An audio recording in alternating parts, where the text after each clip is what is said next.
Today on this episode of What's on My Workbench, I wanted to talk a little bit about belts and belt construction.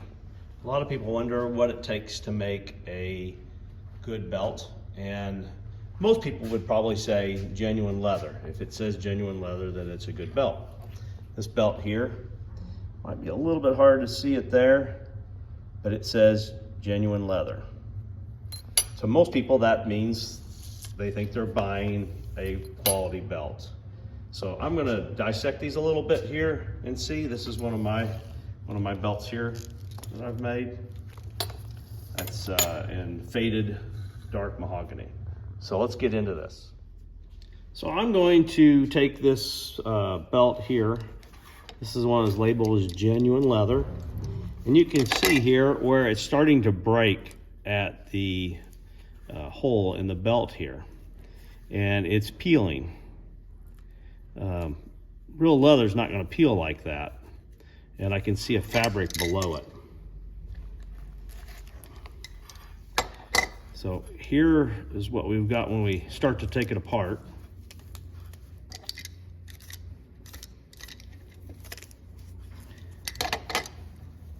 This is paper. That's a layer of paper. Here is another layer of paper. And this really thin thing here is what the genuine leather was on. It's about 1/4 of an ounce of leather. That's how leather is measured in the industry, is by ounce. Has to do with the thickness of it. And this is the genuine leather that's in that belt. This leather is extremely thin.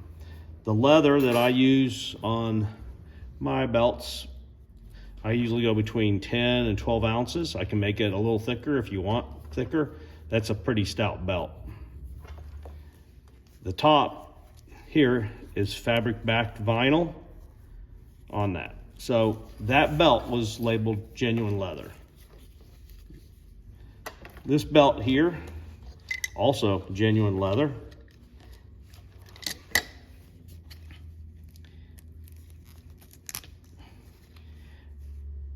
That's vinyl on the back, plastic. There is no leather there.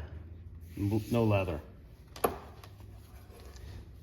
We can see the threads coming out of this one.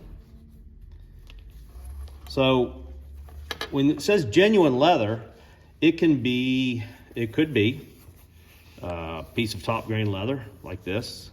I use 2 layers of leather of this type of quality or better to make my belt, and I laminate them together like this, and then I sew them, hand sew them.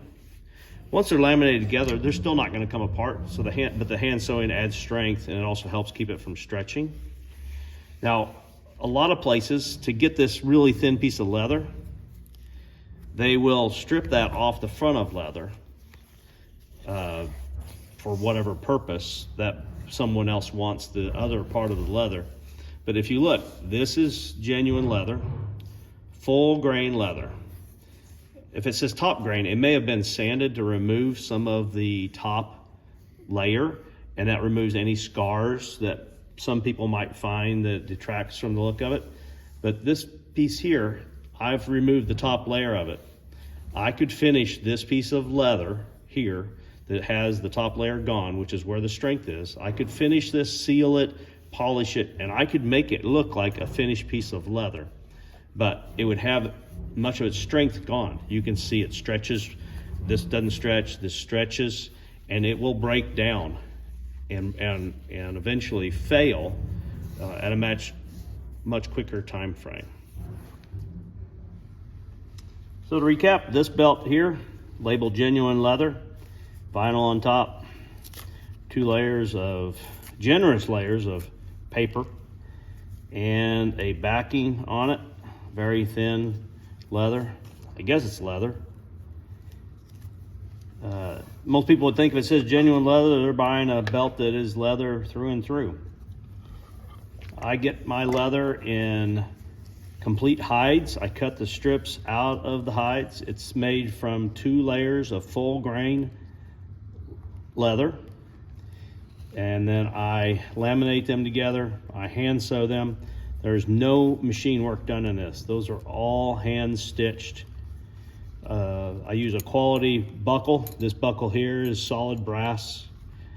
And anyway, I just thought maybe you'd enjoy seeing what it takes to make a quality belt.